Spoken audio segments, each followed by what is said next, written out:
الحمد لله رب العالمين والصلاة والسلام على سيد الأنبياء والمرسلين وعلى آله وأصحابه أجمعين أما بعد أعوذ بالله من الشيطان الرجيم بسم الله الرحمن الرحيم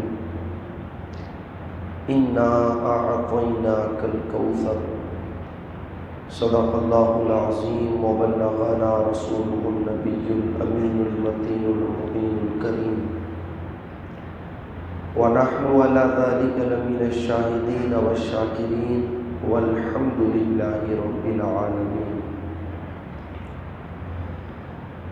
آئیے سب سے پہلے ہم اور آپ مل کر انتہائی عقیدت و محبت کے ساتھ گنبد خضرا میں آرام فرمانے والے آقا حضور رحمت عالم نور مجسم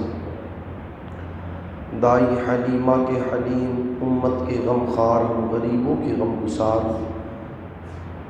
نائب پروردگار جناب احمد مجتبیٰ محمد مصطفیٰ صلی اللہ تعالی علیہ وسلم کی بارگاہ مقدسہ میں درود و سلام کا تحفہ پیش کریں۔ پڑھے باواز بلند اللہم صلی علی سیدنا و مولانا محمد مبارک وسلم صلاۃ و سلام علیک یا رسول اللہ صلی اللہ تعالی علیہ وسلم۔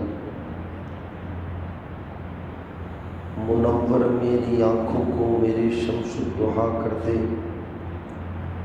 منور میری آنکھوں کو میرے شمس الضحیٰ کر دے، غموں کی دھوپ میں وہ سایہ زلف دوتا کر دے، جہاں میں ان کی چلتی ہے وہ دم میں کیا سے کیا کر دے، جہاں میں ان کی چلتی ہے وہ دم میں کیا سے کیا کر دے، زمیں کو آسماں کر دے سریا کو سرا کر دے،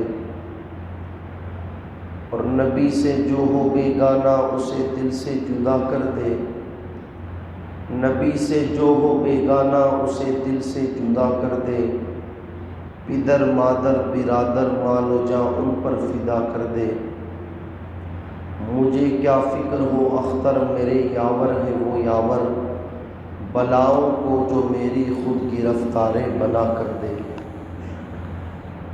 عزیزان ملت اسلامیہ، اللہ تعالیٰ کا بے پناہ احسان و کرم کہ ہم اور آپ اس کے پاکیزہ گھر میں نماز جمعہ کی ادائیگی کے حوالے سے حاضر ہیں۔ دعا ہے پروردگار عالم اس ادا کی جانے والی نماز کو اپنی بارگاہ میں قبول فرمائے۔ دیکھیے یہ دنیا ہے اور دنیا کے اندر ہر انسان کا کوئی نہ کوئی محبوب ہے، ساتھ ہی ساتھ ہر ایک بندے کی یہ کیفیت ہوتی ہے کہ وہ اپنے محبوب کی تعریف کرتا ہے، لیکن ہم اور آپ آج جس محبوب کا تذکرہ کرنے کے لیے یا تذکرہ سننے کے لیے اپنے آپ کو تیار کیے ہوئے ہیں، اس محبوب کی شان یہ ہے کہ وہ محبوب صرف انسانوں ہی کا محبوب نہیں بلکہ جانوروں کا بھی محبوب ہے۔ دنیا کے اندر جتنے محبوب پائے جاتے ہیں ہم اور آپ جانتے ہیں کہ ہمارے اور آپ کے سامنے جتنے بھی محبوب ہیں ان سے محبت کرنے والے صرف انسان، مگر وہ محبوب کا جس کا ذکر سننے کے لیے ہم اور آپ تیار ہیں، اس محبوب کی شان یہ ہے کہ وہ صرف انسانوں ہی کے محبوب نہیں بلکہ جانوروں کے بھی محبوب، وہ شجر و حجر کے بھی محبوب، پوری کائنات کے محبوب، حتیٰ کہ صرف کائنات ہی نہیں، اس محبوب کی شان یہ ہے کہ وہ خالق کائنات یعنی دنیا بنانے والے پروردگار عالم کے بھی محبوب۔ وہ کسی عاشق نے کہا تھا اپنا دستور زمانے سے جدا رکھتے ہیں، ہم تو محبوب بھی محبوب خدا رکھتے ہیں۔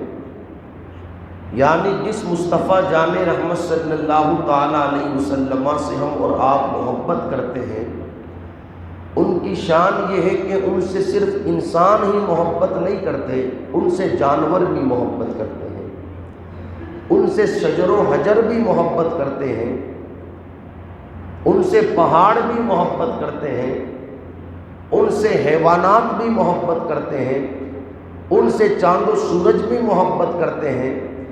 دنیا کے اندر لوگ جن محبوبوں سے محبت کرتے ہیں ان کے محبوبوں کے اندر کمیاں ہیں، نقص ہے، عیب ہے، مگر ہمارے محبوب کی شان یہ ہے خلقت مبرأ من کل عیب کأنک قد خلقت کما تشاء، کہ اللہ تعالیٰ نے اس محبوب کو تمام عیبوں سے پاک و صاف بنا کر کے پیدا فرمایا۔ حضرت حسان خود کہتے ہیں کأنک قد خلقت کما تشاء، اللہ نے مصطفیٰ جان رحمت صلی اللہ تعالیٰ علیہ وسلم کو ایسے پیدا فرمایا جیسے حضور پیدا ہونا چاہتے تھے۔ اس محبوب کی شان یہ آپ اٹھا کر کے پڑھیں صحابہ کرام رضوان اللہ تعالیٰ علیہ مجمعین کے اقوال، تو آپ کو پتہ چلے گا کہ صحابہ خود بیان فرماتے ہیں کہ ہمارے محبوب کی شان یہ تھی۔ دنیا کے اندر جو لوگوں کے محبوب ہیں، کسی کا محبوب اگر لمبا ہے تو اتنا لمبا کہ دیکھنے میں برا معلوم ہوئے، اگر کسی کا محبوب پست قد ہے تو اتنا پست قد کے دیکھنے میں بھدا معلوم ہوئے، کسی کے محبوب کی ناک بڑی ہے، کسی کے محبوب کی آنکھ چھوٹی ہے، کسی کے محبوب کا کان چھوٹا ہے، کسی کے محبوب کا ہاتھ موٹا ہے، کسی کے محبوب کا پاؤں بڑا ہے، لیکن آپ دیکھیں جس محبوب سے ہم محبت کرتے ہیں، جو صرف ہمارا ہی نہیں بلکہ پوری کائنات کا محبوب ہے، ان کی شان یہ ہے۔ صحابہ کہتے ہیں حضور صلی اللہ تعالیٰ علیہ وسلم نہ اتنے لمبے تھے اور نہ اتنے پست قد تھے کہ دیکھنے میں برے معلوم ہو، بلکہ حضور صلی اللہ تعالیٰ علیہ وسلم میانہ قد والے تھے، نہ زیادہ لمبے نہ زیادہ پست قد، لیکن شان یہ تھی حضور صلی اللہ تعالیٰ علیہ وسلم کی کہ جب لوگوں کے جھرمٹ میں چلا کرتے تھے، لوگوں کی انجمن میں چلا کرتے تھے، لوگوں کی بھیڑ میں چلا کرتے تھے، تو اگر سب سے اونچا کوئی نظر آتا تھا تو مصطفیٰ جان رحمت نظر آیا کرتے تھے۔ حالانکہ قد لمبا نہیں تھا، قد ناٹا بھی نہیں تھا، لیکن لوگوں کے جھرمٹ کے اندر درمیان، لوگوں کی بھیڑ کی درمیان جب حضور چلا کرتے تھے تو سب سے بلند حضور نظر آیا کرتے تھے۔ یہ مصطفیٰ جان رحمت صلی اللہ تعالیٰ علیہ وسلم کی کیفیت، جس محبوب سے ہم محبت کرتے ہیں اس محبوب کی شان یہ ہے۔ صحابہ کہتے پوری زندگی ہم نے حضور صلی اللہ تعالیٰ علیہ وسلم کے بدن کا سایہ نہیں دیکھا، یعنی اللہ تعالیٰ نے اپنے محبوب صلی اللہ تعالیٰ علیہ وسلم کا سایہ نہیں بنایا۔ کیوں نہیں بنایا؟ اس حوالے سے کئی ساری چیزیں محدثین نے بیان فرمائی، ان میں سے ایک یہ ہے کہ حضور صلی اللہ تعالیٰ علیہ وسلم کا اگر سایہ ہوتا تو وہ سایہ زمین پر پڑتا، سایہ زمین پر پڑتا، اور جہاں حضور کا سایہ پڑتا وہاں پر لوگوں کے قدم پڑتے۔ قدرت کو یہ بھی گوارا نہ ہوا کہ اگر ہمارے محبوب کا جہاں پر سایہ پڑے وہاں پر لوگوں کے قدم پڑے، تو قدرت نے محبوب کا سایہ ہی نہیں بنایا۔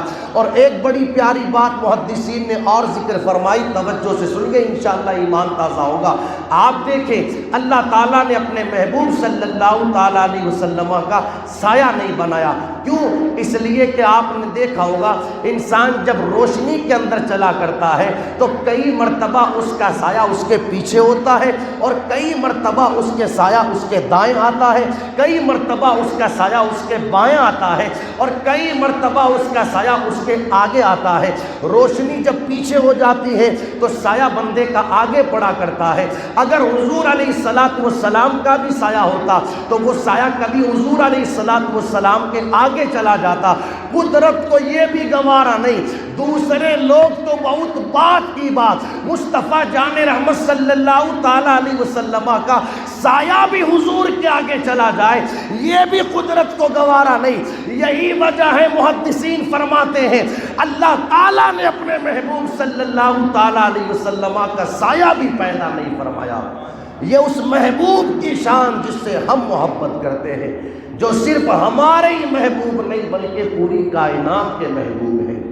آپ دیکھیں حضور علیہ السلام کی شان جن سے پوری کائنات محبت کرتی ہے، پوری زندگی کبھی حضور علیہ السلام کے بدن پر مکھی نہیں بیٹھی، پوری زندگی کبھی حضور علیہ السلام کے بدن پر مچھر نہیں بیٹھا، حضور علیہ السلام کے مبارک بالوں میں کبھی جوئیں نہیں پڑی، اس لیے کہ مکھی اور مچھر اور جوئیں وہاں پر پیدا ہو جہاں پر گندگی ہو، لیکن وہ مصطفیٰ جان رحمت صلی اللہ تعالیٰ علیہ وسلم جن کو اللہ تبارک و تعالیٰ نے تمام عیبوں سے اور تمام گندگیوں سے پاک و صاف پیدا فرمایا، جن کی شان یہ ہے وہ خود تو پاک ہیں ہی، امام کہتے ہیں تیری نسل پاک میں ہے، بچہ بچہ نور کا، تو ہے عین نور، تیرا سب گھرانہ نور کا، جو خود بھی پاک ہے اور جن کی نسل مبارکہ بھی پاک، ایسی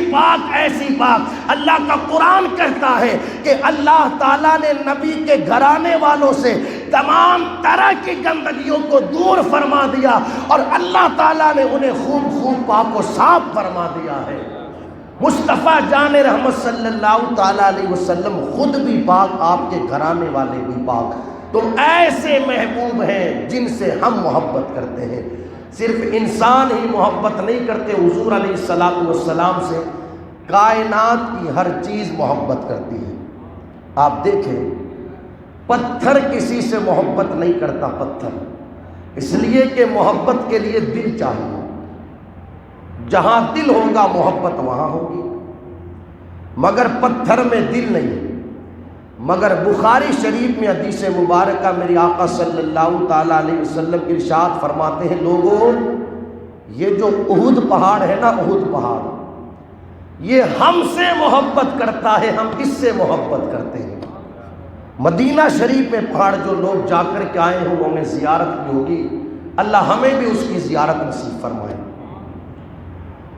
احد پہاڑ آقا فرماتے ہم اس سے محبت کرتے ہیں اور یہ ہم سے محبت کرتا ہے۔ یار وہ پہاڑ ہے، پتھر ہے، مگر آپ دیکھیں دل نہیں، مگر پھر بھی مصطفیٰ جان رحمت صلی اللہ تعالیٰ علیہ وسلم سے محبت فرماتا ہے۔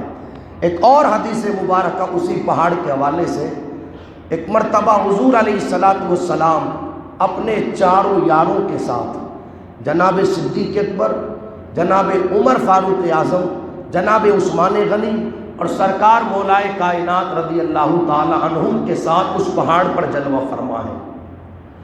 اچانک ہوا یوں کہ اس پہاڑ میں زلزلہ پیدا ہو گیا، پہاڑ ہلنے لگا، مگر عاشق نے کہا کہ پہاڑ میں زلزلہ پیدا نہیں ہوا، بلکہ آج حضور علیہ السلام اس پر تشریف لائے تو وہ مستی کے اندر جھومنے لگا کہ یہ میری قسمت کی معراج ہو گئی کہ آج حضور علیہ السلام مجھ پر تشریف لائے۔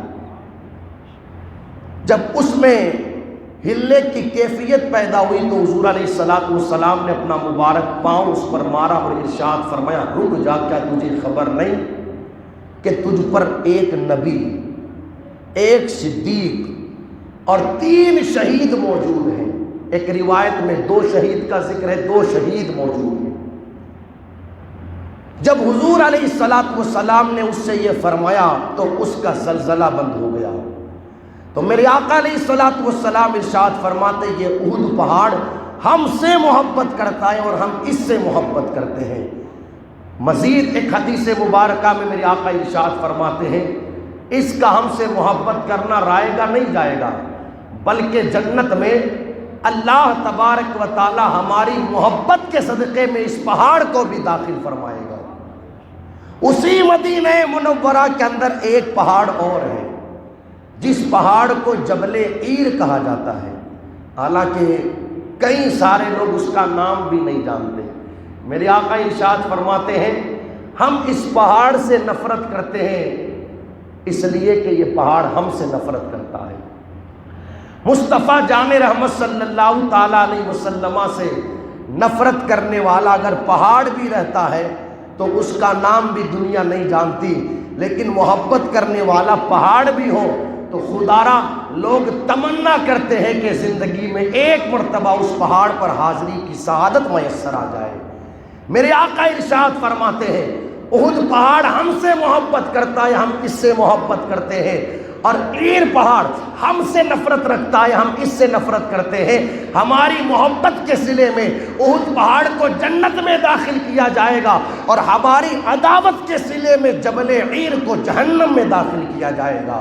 اب ایک نکتے کی بات سنیں یہاں پر آپ، احد پہاڑ بھی مدینے میں، عیر پہاڑ بھی مدینے میں، وہ بھی پتھر یہ بھی پتھر، مگر کیا وجہ ہے کہ ایک پہاڑ کو جنت میں داخل کیا جاتا ہے اور ایک پہاڑ کو جہنم میں داخل کیا جاتا ہے؟ اگر کوئی بندہ احد پہاڑ پر حاضر ہونا چاہتا ہے تو اسے بھی مدینہ شریف کی فلائٹ میں جانا پڑے گا، اور کوئی عیر پہاڑ پر جانا چاہتا ہے تو اسے بھی مدینہ شریف کی فلائٹ پکڑنی پڑے گی۔ بھئی پتہ تو دونوں کا ایک ہی ہے، مگر کیا وجہ ہے دونوں پہاڑ، ہے دونوں مدینے کے، مگر ایک کو جہنم میں داخل کیا جا رہا ہے اور ایک کو جنت میں داخل کیا جا رہا ہے۔ نتیجہ یہ نکلا کہ مدینے کا ہونا کمال کی بات نہیں، مدینے والے کا ہونا کمال کی بات ہے۔ بندہ اگر مدینے والے کا ہو، رہنے والا کہیں کا ہو، تو مصطفیٰ کی محبت کے صلے میں اسے جنت میں داخل کیا جاتا ہے۔ کئی بار لوگ کہتے ہیں یار ہم اس کے پڑے ہوئے ہیں جنہوں نے 15 سال مدینے میں امامت کی ہے، جنہوں نے 10 سال مدینے میں پڑھایا ہے، ہم اس کے پڑے ہوئے ہیں۔ کمال مدینے میں ہونا نہیں ہے، کمال تو مدینے والے کا ہونا ہے دونوں پہاڑ مدینے میں، مگر ایک کو جہنم میں داخل کیا جاتا ہے، ایک کو جنت میں۔ کیوں؟ اس لیے کہ ایک حضور سے عداوت رکھتا ہے اور ایک حضور سے محبت رکھتا ہے۔ پتہ کیا چلا؟ پہاڑ بھی حضور سے محبت کرتے ہیں۔ اسی طریقے سے آپ دیکھیں ایک روایت حضرت عبداللہ بن اوفا رضی اللہ تعالیٰ عنہ اس روایت کو بیان کرتے ہیں، حضور صلی اللہ تعالیٰ علیہ وسلم کی بارگاہ میں ایک شخص حاضر ہوا اور کہنے لگا یا رسول اللہ صلی اللہ تعالیٰ علیہ وسلم فلاں شخص کا اونٹ بھاگ گیا ہے، اور وہ بندہ بڑا پریشان ہے اپنے اونٹ کے حوالے سے۔ تو میرے آقا علیہ الصلوۃ والسلام نے اپنے صحابہ سے کہا چلو اس بندے کی مدد کے لیے چلتے ہیں۔ سبحان اللہ۔ حضور علیہ الصلوۃ والسلام جب تشریف لے کر کے گئے وہاں جہاں اس کا اونٹ تھا، تو صحابہ نے کہا یا رسول اللہ علیہ السلام آپ اس اونٹ کے قریب نہ جائے، کہیں ایسا نہ ہو کہ وہ آپ کو تکلیف پہنچا دے۔ کیا کہا؟ آپ اس کے قریب نہ جائے، کہیں ایسا نہ ہو کہ وہ آپ کو تکلیف پہنچا دے۔ میرے آقا علیہ الصلوۃ والسلام نے ارشاد فرمایا نہیں، اونٹ ایسا نہیں کرے گا۔ حضور علیہ السلام اس کے قریب گئے۔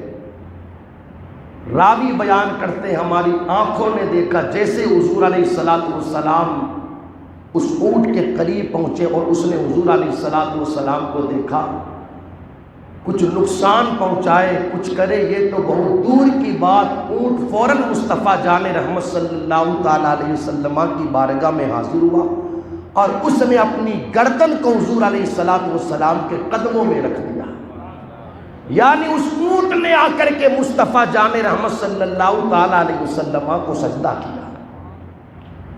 حضور علیہ الصلوۃ والسلام نے اس پر اپنا مبارک ہاتھ پھیرا اور اس کے مالک کو بلایا، اور بلانے کے بعد کا ذرا نکیل لے کر کے آؤ، مہار لے کر کے آؤ، مہار منگوائی اور اس کو پہنائی گئی۔ اور پھر اس کے بعد حضور علیہ الصلوۃ والسلام ارشاد فرماتے کیا تمہیں معلوم ہے کہ یہ اونٹ تم سے بھاگ کر کے کیوں آ گیا؟ کہا نہیں یا رسول اللہ، میرے آقا ارشاد فرماتے ہیں یہ تمہاری شکایت کر رہا ہے کہ یہ مجھ سے کام زیادہ لیتا ہے اور میرے کھانے پینے پر توجہ نہیں دیتا، خبردار اس کے کھانے پینے کا خیال رکھا جائے اور اس سے اس کی طاقت سے زیادہ کام نہ لیا جائے۔ وہ غلام عرض کرتے ہیں یا رسول اللہ ٹھیک ہے، آج کے بعد آپ کے اس حکم پر عمل کیا جائے گا۔ روایت پوری ہوئی، مگر آپ دیکھیں ہے اونٹ ہے جانور، دو تین باتیں اس روایت سے سیکھنے کو ملی۔ ایک بات تو یہ کہ جب آ کر کے کسی شخص نے کہا حضور فلاں کا اونٹ بھاگ گیا، تو میرے نبی نے یہ نہیں کہا کہ میں کیا کروں، بھاگ گیا تو جاؤ پکڑ کر کے لے آؤ، نہیں، بلکہ حضور علیہ السلام اپنے غلاموں سے کہتے چلو ہم اپنے اس غلام کی مدد کے لیے چلتے ہیں۔ پتہ کیا چلا، کسی کی مدد کے لیے جانا یہ مصطفیٰ جان رحمت صلی اللہ تعالیٰ علیہ وسلم کی سنت مبارکہ ہے۔ حضور علیہ السلام چاہتے تو اپنے کسی غلام کو بھی بھیج سکتے تھے، مگر خود حضور علیہ السلام گئے تاکہ دنیا کو پتہ چل جائے کسی کی مدد کے لیے چل کر کے جانا یہ آمینہ کے لال کی سنت مبارکہ ہے۔ حضور علیہ السلام کی پہلی سنت تو یہ پتہ چلی، اور دوسری چیز اس اونٹ نے آ کر کے حضور علیہ السلام کو سجدہ کیا تو صحابہ عرض کرتے ہیں یا رسول اللہ علیہ السلام یہ جانور ہے جو کہ آپ کو سجدہ کرتا ہے اور ہم تو انسان ہیں، جانور سے زیادہ تو ہمارا حق بنتا ہے کہ ہم آپ کو سجدہ کریں۔ میرے آقا صلی اللہ تعالیٰ علیہ وسلم فرماتے نہیں صحابہ، اللہ کے علاوہ کسی کو سجدہ کرنا جائز نہیں، اللہ کے علاوہ کسی کو سجدہ کرنا جائز نہیں، اللہ کے علاوہ کسی کو سجدہ کرنا جائز نہیں۔ یہ جانور ہے، یہ کسی چیز کا مکلف نہیں، اس کے لیے حکم نہیں ہے ان ساری چیزوں کا، جو حکم انسان کے لیے ہے۔ آقا فرماتے انسان کے لیے اللہ کے علاوہ کسی کو سجدہ کرنا جائز نہیں۔ اگر خدا کے علاوہ کسی کو سجدہ کرنا جائز ہوتا تو میں عورتوں کو حکم دیتا کہ وہ اپنے شوہروں کو سجدہ کرے، مگر خدا کے سوا کسی کو سجدہ کرنا جائز نہیں ہے۔ دوسری چیز یہ پتہ چلی اللہ کے علاوہ کسی کو سجدہ کرنا، ارے بولو بولو بولو جلدی، جائز نہیں۔ نہ کسی مزار کو سجدہ کرنا جائز ہے، نہ کسی پیر کو سجدہ کرنا جائز ہے، نہ کسی استاد کو سجدہ کرنا جائز ہے، نہ کسی حکمراں کو سجدہ کرنا جائز ہے۔ سجدے دو طرح کے ہوتے ہیں، ایک عبادت کا سجدہ، ایک عبادت کا سجدہ اور ایک تعظیم کا سجدہ۔ اگر کسی نے کسی کو عبادت کا سجدہ کیا تو یہ کفر ہے، کیا ہے؟ بندہ مسلمان ہی نہیں رہتا۔ اور اگر کسی نے کسی کو تعظیم کا سجدہ کیا تو یہ حرام ہے، یہ بھی ناجائز ہے۔ سمجھ میں آ رہی ہے میری بات؟ تو اب آپ دیکھیں جب حضور علیہ السلام نے صحابہ کو اپنے لیے سجدہ کرنے کے واسطے منع کر دیا تو آج کسی مرید کو کیا حق بنتا ہے کہ وہ کسی پیر کو سجدہ کرے؟ آج انہی ساری چیزوں کی بنیاد پر غیر اہل سنت والجماعت پر اعتراض کرتے ہیں۔ وہ چھوٹی چھوٹی کلپیں مزاروں کی جہاں جا کر کے لوگ سجدہ کرتے اپنی جہالت کی بنیاد پر، ان کو کاٹ کر کے سوشل میڈیا پر ڈالتے اور کہتے ہیں کہ دیکھو سنی سجدہ کرتے ہیں۔ انہیں پتہ ہی نہیں کہ سنیت ہے کیا۔ تو جن جاہلوں کو سجدہ کرتے ہوئے دیکھ رہا ہے، سنیت اسے نہیں کہتے۔ اگر سنیت دیکھنی ہے تو امام احمد رضا کی بارگاہ میں چلا۔ امام اہل سنت فرماتے مزار پر حاضری کا طریقہ یہ ہے کہ بندہ مزار شریف سے چند ہاتھ دور کھڑا ہو اور نظریں جھکا کر وہاں پر اس بزرگ کی بارگاہ میں کلمہ شریف، درود شریف، جو بھی اوراد و وظائف اسے پڑھنے ہیں پڑھ کر کے انسان ثواب کر دے۔ یہ حاضری کا طریقہ ہے۔ جن جاہلوں کو تو دیکھ کر کے اہل سنت والجماعت کو بدنام کر رہا ہے، سنیت اسے نہیں کہتے۔ سمجھ میں آ رہی ہے میری بات؟ جب یار آپ دیکھیں حضور نے اپنے لیے سجدہ کرنا کو منع کر دیا تو آج کسی کو کیا حق بنتا ہے کہ کوئی کسی کو سجدہ کرے؟ یاد رکھیں ان چیزوں سے ہم خود بھی باز آئے، اور اگر کسی کو یہ عمل کرتے ہوئے دیکھے تو ان کو بھی باز لائے۔ اور اگر کوئی یہ کام کرواتا ہے تو اس سے بڑا جاہل اور بے غیرت کوئی نہیں۔ آپ دیکھیں جب حضور علیہ السلام نے اپنے لیے ان چیزوں کو منع کر دیا تو کیا آج کسی بندے کے لیے یہ چیزیں درست ہو سکتی ہے؟ میرے نبی نے ارشاد فرمایا صحابہ اگر کسی کے لیے سجدہ کرنا جائز ہوتا تو میں بیویوں کو حکم دیتا کہ وہ شوہروں کو سجدہ کرے، مگر اللہ کے سوا کسی کو سجدہ کرنا جائز نہیں۔ خیر، دوسری چیز یہ پتہ چلی۔ تیسری چیز، جانور ہے، جانور اونٹ جانور، مگر وہ بھی جانتا ہے کہ آنے والا کوئی اور نہیں، آمینہ کا لال ہے۔ حالانکہ بے عقل ہے، بے شعورہ ہے، مگر جب بات مصطفیٰ جان رحمت صلی اللہ تعالیٰ علیہ وسلم کی آتی ہے تو بے عقلوں کو بھی عقل مل جاتی ہے۔ جانور بھی پہچانتے ہیں کہ مصطفیٰ جان رحمت کی ذات ہے، جانور بھی۔ یہاں پر رک کر کے ایک روایت اور پڑھتا چلوں، مسند احمد میں یہ روایت ذکر کی گئی۔ ایک شخص بکریاں چرا رہا تھا، ہوا یوں کہ ایک بھیڑی آیا اور آ کر کے اس بھیڑیے نے اس بندے کی بکریوں کے ریوڑ میں سے ایک بکری کو پکڑا اور لے کر کے بھاگنے لگا۔ تو ادھر سامنے وہ بکریوں کا مالک کھڑا تھا، اس نے اس بھیڑیوں کو پکڑ کر کے اس کے منہ سے اپنی بکری کو چھڑوا لیا۔ تو بھیڑیا اپنے دونوں والے پاؤں کے بل کھڑا ہو گیا اور کہنے لگا، اللہ نے جب میری قسمت میں اس کا رزق لکھ دیا ہے تو تو مجھ سے اس کو چھینتا کیوں ہے؟ تو اس چرواہے نے کہا، تعجب ہے اس بات پر کہ بھیڑیا بھی انسانوں کی طرح بات کرتا ہے۔ اب سنیں آگے اس بھیڑیے نے کیا کہا۔ اس بھیڑیے نے کہا کہ تو میرے بات کرنے پر تعجب کرتا ہے، اس سے بڑی تعجب کی بات تو یہ ہے کہ ادھر مدینہ شریف میں اللہ کے پیارے رسول صلی اللہ تعالیٰ علیہ وسلم تشریف فرما ہے اور تو ان کو چھوڑ کر کے یہاں پر بکریاں چرا رہا ہے۔ ہونا تو یہ چاہیے کہ ان کی بارگاہ میں جا کر ان کی غلامی اختیار کر لی جائے، کلمہ پڑھ لیا جائے۔ جب اس نے یہ سنا تو وہ فوراً مصطفیٰ جان رحمت صلی اللہ تعالیٰ علیہ وسلم کی بارگاہ میں چرواہا حاضر ہوا۔ اس نے حضور علیہ السلام کا کلمہ پڑھا اور حضور کی غلامی اختیار کر لی، اور اس بھیڑیے کی بات بھی انہوں نے حضور علیہ السلام کی بارگاہ میں عرض کی۔ میرے آقا فرماتے، میرے غلام، اللہ نے مجھے وہ مقام دیا ہے کہ صرف انسان ہی نہیں، جانور بھی اللہ کے رسول کو پہچانتے ہیں، جانور بھی مصطفیٰ جان رحمت صلی اللہ تعالیٰ علیہ وسلم کو جانتے ہیں۔ تو پتہ کیا چلا، صرف انسان ہی نہیں، جانور بھی حضور سے محبت کرتے ہیں۔ کسی کو کسی درخت سے محبت ہو جائے یہ تو سمجھ میں آتا ہے، مگر کسی درخت کو کسی انسان سے محبت ہو جائے یہ سمجھ میں نہیں آتا۔ مگر آپ دیکھیں، جس محبوب کا ہم کلمہ پڑھتے ہیں ان کی شان یہ ہے، سبحان اللہ، کہ ان سے درخت بھی محبت کرتے ہیں۔ ایک ستون ہے مسجد نبوی کے اندر جسے ستون حنانہ کہا جاتا ہے۔ یہ وہ ستون کہ کھجور کے درخت کا ستون، جس پر ٹیک لگا کر کے حضور علیہ السلام خطبہ ارشاد فرماتے تھے۔ ہوا یوں کہ آپ کے کسی غلام نے یا آپ کی کسی کنیز نے آپ کے لیے لکڑی کا منبر بنایا اور لا کر کے اس منبر کو مسجد نبوی کے اندر رکھ دیا اور عرض کی، یا رسول اللہ علیہ السلام، اب آپ ستون پر ٹیک لگا کر کے خطبہ نہ دیں، آپ اس منبر پر جلوہ فرما ہو کر کے خطبہ ارشاد فرمائیں۔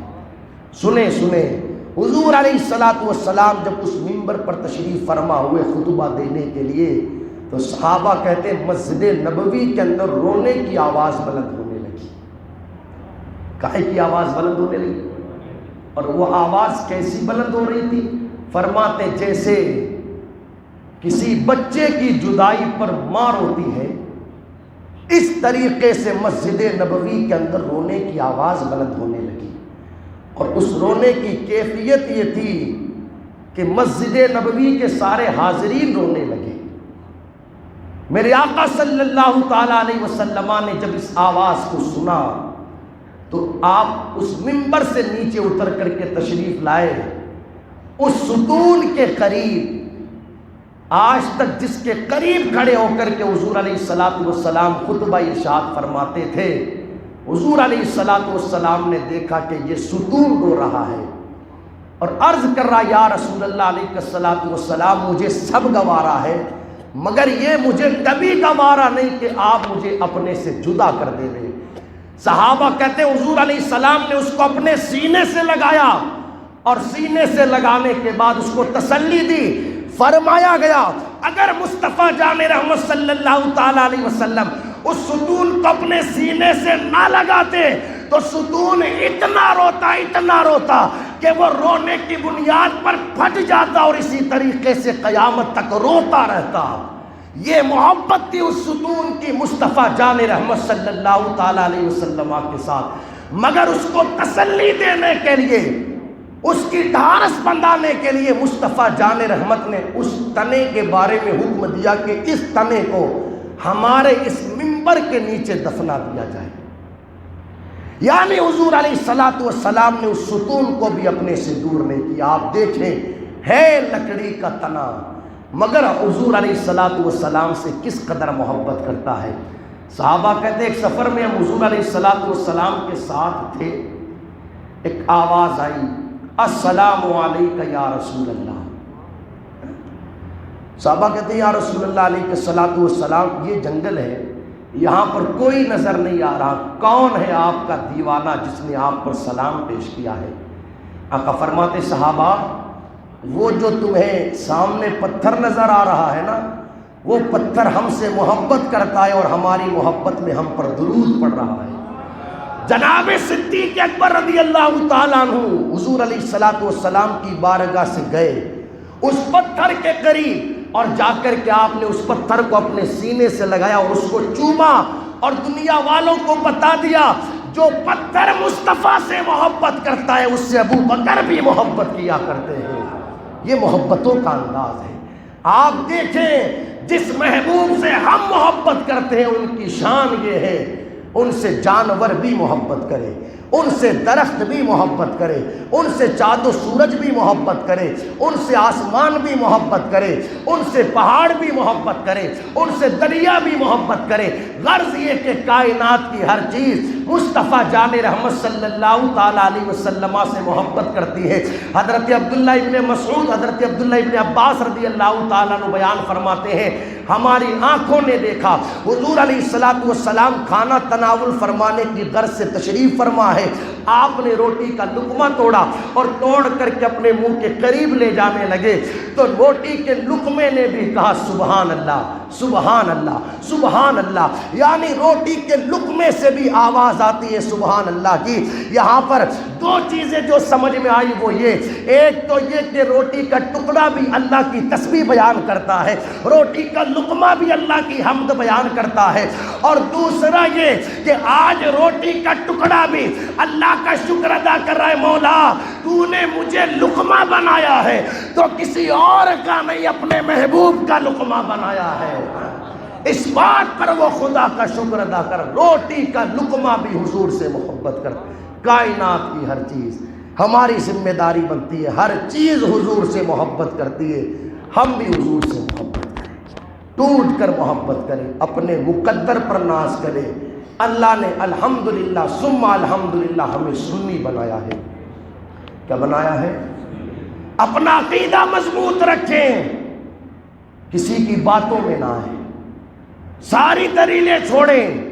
ہمارے مسلک کی حقانیت کی صرف یہی ایک دلیل کافی ہے کہ اللہ نے اپنے جتنے بھی دوست بنائے ہیں کسی اور مسلک میں سے نہیں، الحمدللہ اہل سنت والجماعت میں سے بنائے ہیں۔ آپ دیکھیں غوث اعظم کس مسلک کے ہیں؟ اہل سنت والجماعت کے۔ غریب نواز کس مسلک کے ہیں؟ اہل سنت والجماعت کے۔ قطب الدین بختیار کاکی کس مسلک کے ہیں؟ اہل سنت والجماعت کے۔ صوفی حمید الدین ناگوری کس مسلک کے ہیں؟ اہل سنت والجماعت کے۔ نظام الدین اولیاء کس مسلک کے ہیں؟ اہل سنت والجماعت کے۔ جتنے بھی اللہ کے ولی نظر آئیں گے سارے الحمدللہ اہل سنت والجماعت میں سے۔ یار رب تبارک و تعالی جب بندوں کو حکم دیتا ہے بندوں اپنا دوست بنانا تو کسی برے کو مت بنانا بلکہ اچھے کو بنانا، جب بندوں کو اچھوں کو دوست بنانے کا حکم دیتا ہے تو جس رب نے اپنے لیے دوست بنائے ہوں گے ان کی اچھائی کا عالم کیا ہوگا۔ الحمدللہ وہ سارے کے سارے اہل سنت والجماعت ہیں۔ سمجھ میں آ رہی ہے میری بات؟ اپنے عقیدے پر قائم رہیں، اپنے عقیدے کو مضبوط رکھیں، ادھر ادھر کی باتیں نہ سنیں۔ کاروباری معاملات اپنی جگہ، بات چیت اپنی جگہ، دوستی ناطے اپنی جگہ، سارے معاملات اپنی جگہ، مگر جب بات عقیدے کیا جائے تو پھر ساری چیزوں کو پیچھے رکھا جائے گا، مصطفیٰ جان رحمت کی محبت کو آگے رکھا جائے گا۔ اس لیے کہ حضور علیہ السلام کے نام پر سب کچھ قربان، یہی تو حضور تاج الشریعہ کہتے ہیں، نبی سے جو ہو بیگانہ اسے دل سے جدا کر دے، پدر مادر برادر مال و جاں ان پر فدا کر دے۔ سمجھ میں آ رہی ہے میری بات؟ تو الحمدللہ ہم اللہ کا شکر ادا کرتے ہیں کہ اس پروردگار عالم نے ہمیں اہل سنت والجماعت بنایا ہے۔ دعا ہے رب کریم کی بارگاہ میں اللہ ہم سب کو اپنے محبوب صلی اللہ تعالیٰ علیہ وسلم کی سچی پکی محبت نصیب فرمائے۔ استغفر اللہ ربی من کل ذنب واتوب الیہ، کلمہ شریف پڑھ لیں بلند آواز سے، لا الہ الا اللہ محمد رسول اللہ۔ جن بھائیوں نے سنت نہ پڑھی اپنی سنت